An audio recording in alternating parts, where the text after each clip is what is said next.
The Time Machine by H.G. Wells. Chapter 1. The time traveler, for so it will be convenient to speak of him, was expounding a recondite matter to us. His gray eyes shone and twinkled, and his usually pale face was flushed and animated. The fire burned brightly, and the soft radiance of the incandescent lights in the lilies of silver caught the bubbles that flashed and passed in our glasses. Our chairs, being his patents, embraced and caressed us rather than submitted to be sat upon, and there was that luxurious after-dinner atmosphere when thought roams gracefully free of the trammels of precision. And he put it to us in this way, marking the points with a lean forefinger. As we sat and lazily admired his earnestness over this new paradox, as we thought it, and his fecundity. You must follow me carefully. I shall have to controvert one or two ideas that are almost universally accepted. The geometry, for instance, they taught you at school, is founded on misconception. Is not that a rather large thing to expect us to begin upon, said Philby, an argumentative person with red hair. I do not mean to ask you to accept anything without reasonable ground for it. You will soon admit as much as I need from you. You know, of course, that a mathematical line, a line of thickness nil, has no real existence. They taught you that? Neither has a mathematical plane. These things are mere abstractions. That is all right, said the psychologist. Nor, having only length, breadth, and thickness, can a cube have a real existence. There I object, said Philby.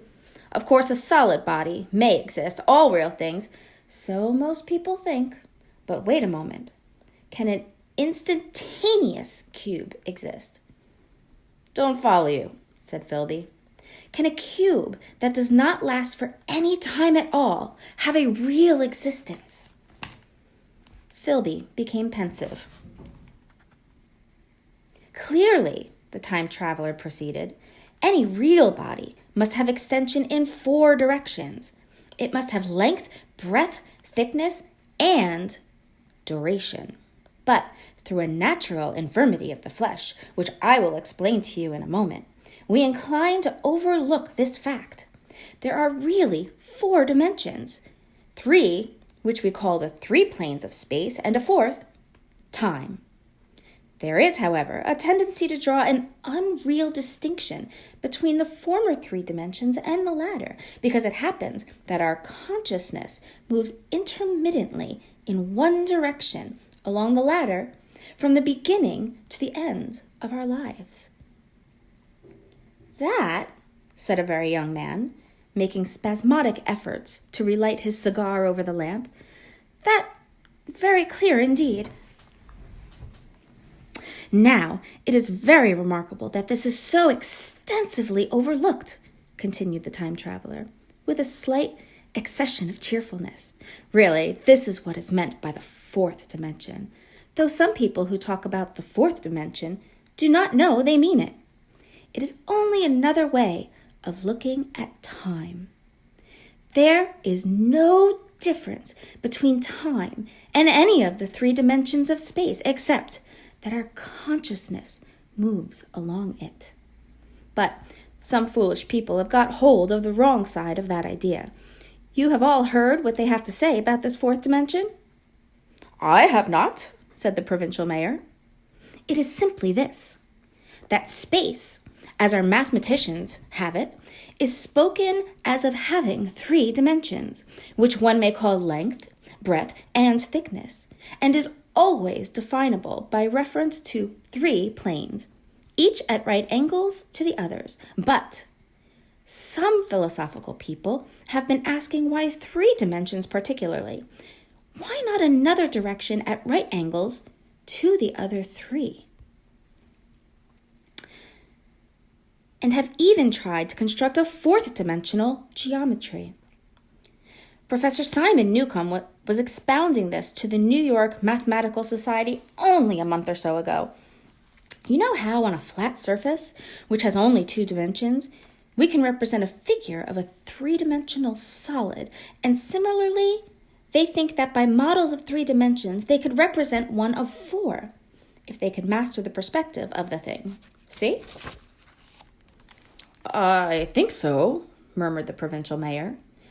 And, knitting his brows, he lapsed into an introspective state, his lips moving as one who repeats mystic words. Yes, I think I see it now, he said after some time, brightening in a quite transitory manner. Well, I do not mind telling you, I have been at work upon this geometry of 4 dimensions for some time. Some of my results are curious. For instance, here is a portrait of a man at 8 years old, another at 15, another at 17, another at 23, and so on. All these are evidently sections, as it were, 3-dimensional representations of his 4-dimensional being, which is a fixed and unalterable thing. Scientific people, proceeded the time traveler, after the pause required for the proper assimilation of this, know very well that time is only a kind of space. Here is a popular scientific diagram, a weather record. This line I trace with my finger shows the movement of the barometer. Yesterday it was so high. Yesterday night it fell. Then this morning it rose again, so gently upward to here. Surely the mercury did not trace this line in any of the mentions of space generally recognized, but certainly it traced such a line, and that line, therefore, we must conclude was along the time dimension. But, said the medical man, staring hard at a coal in the fire, if time is really only a 4th dimension of space, why is it, and why has it always been, regarded as something different? And why cannot we move in time as we move about in the other dimensions of space? The time traveler smiled. Are you sure we can move freely in space?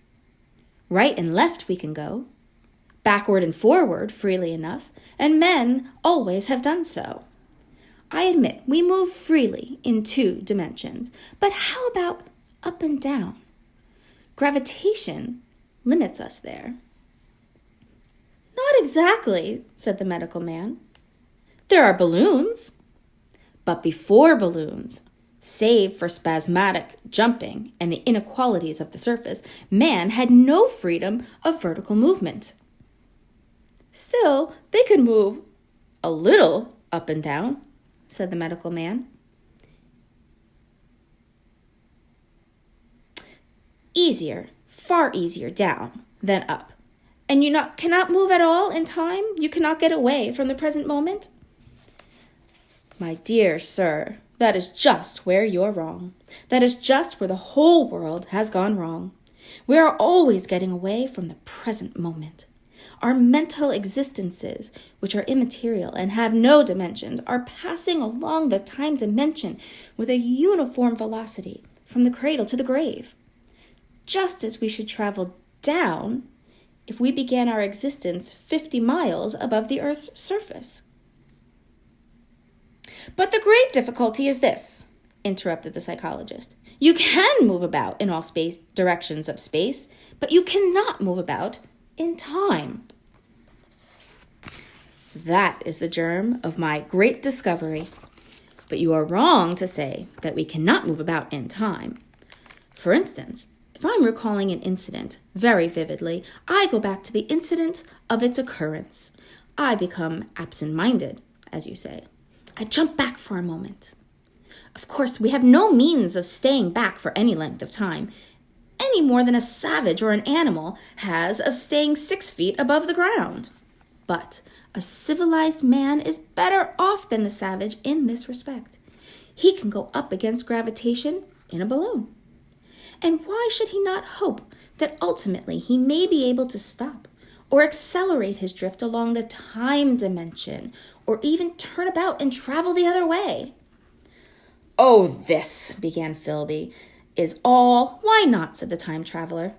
It's against reason, said Philby. What reason, said the time traveler. You can show black as white by an argument, said Philby, but you'll never convince me. Possibly not, said the time traveler, but now you begin to see the object of my investigations into the geometry of 4 dimensions. Long ago, I had a vague inkling of a machine. To travel through time? Explained the very young man. That shall travel indifferently in any direction of space and time, as the driver determines. Philby contented himself with laughter. But I have experimental verification, said the time traveler. It would be remarkably convenient for the historian, the psychologist suggested. One might travel back and verify the accepted amount of the Battle of Hastings for existence. One might travel back and verify the accepted amount of the Battle of Hastings, for instance. Don't you think it would attract attention? Said the medical man. Our ancestors had no great tolerance for anachronisms. One might get one's Greek from the very lips of Homer and Plato, the very young man thought. In which case, they would certainly plow you for the little go. The German scholars have improved Greek so much. Then there is the future, said the very young man. Just think. One might invest all one's money, leave it to the accumulate at interest, and hurry on ahead. To discover a society, said I, erected on a strictly communistic basis. To discover a society, said I, erected on a strictly communistic basis. Of all the wild, extravagant theories, began the psychologist. Yes, so it seemed to me, and so I never talked of it until... Experimental verification, cried I. You're going to verify that? The experiment, cried Philby, who was getting brain weary. Let's see your experiment anyhow, said the psychologist, though it's all humbug, you know.